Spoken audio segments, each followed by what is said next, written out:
ప్రమాదవశాత్తు అంతర్జాతీయ సరిహద్దు దాటి పాక్ రేంజర్లకు చిక్కిన బీఎస్ఎఫ్ కానిస్టేబుల్ ఇంకా విడుదల కాలేదు. ఆయన సరిహద్దు దాటి 90 గంటలు దాటింది. విడిపించేందుకు బీఎస్ఎఫ్ పాక్ రేంజర్ల మధ్య 3 దఫాలు సమావేశాలు జరిగాయి. కానిస్టేబుల్ ను బీఎస్ఎఫ్ 182వ బెటాలియన్ సభ్యుడు పూర్ణం కుమార్ సాహుగా గుర్తించారు. ఆయన స్వస్థలం పశ్చిమ బెంగాల్లోని హుగ్లీ. ఆ జవాన్ గురించిన సమాచారం తమ వద్ద లేదని పాకిస్తాన్ చెబుతోంది.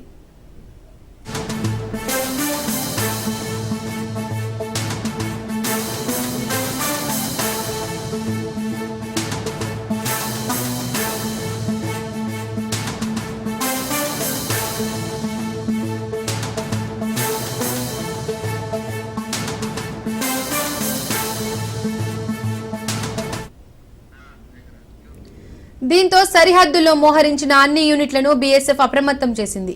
పాక్ రేంజర్లతో మరోసారి ఫీల్డ్ కమాండర్ స్థాయి ఫ్లాగ్ మీటింగ్ నిర్వహించాలని బీఎస్ఎఫ్ కోరింది. త్వరలోనే ఈ సమావేశం జరిగే అవకాశం ఉందని అధికారులు తెలిపారు. 90 గంటలైనా జవాన్ ఆచూకీ లభించకపోవడంతో కుటుంబ సభ్యులను ఆందోళనకు గురిచేసింది.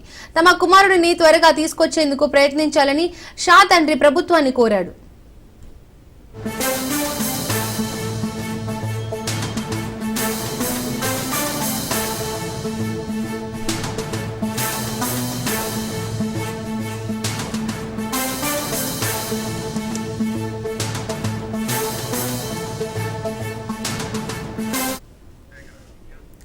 ప్రమాదవశాత్తు అంతర్జాతీయ సరిహద్దు దాటి పాక్ రేంజర్లకు చిక్కిన బీఎస్ఎఫ్ కానిస్టేబుల్ ఇంకా విడుదల కాలేదు. ఆయన సరిహద్దు దాటి 90 గంటలు దాటింది. విడిపించేందుకు బీఎస్ఎఫ్ పాక్ రేంజర్ల మధ్య 3 దఫాలు సమావేశాలు జరిగాయి. కానిస్టేబుల్ ను బీఎస్ఎఫ్ 182వ బెటాలియన్ సభ్యుడు పూర్ణం కుమార్ సాహుగా గుర్తించారు. ఆయన స్వస్థలం పశ్చిమ బెంగాల్లోని హుగ్లీ. ఆ జవాన్ గురించిన సమాచారం తమ వద్ద లేదని పాకిస్తాన్ చెబుతోంది.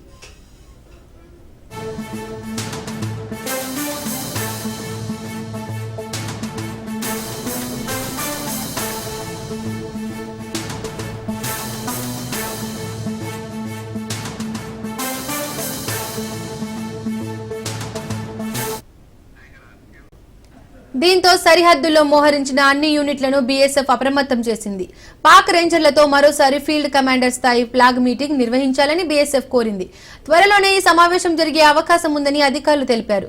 90 గంటలైనా జవాన్ ఆచూకీ లభించకపోవడంతో కుటుంబ సభ్యులు ఆందోళనకు గురిచేసింది. తమ కుమారుడిని త్వరగా తీసుకొచ్చేందుకు ప్రయత్నించాలని షా తండ్రి ప్రభుత్వాన్ని కోరారు.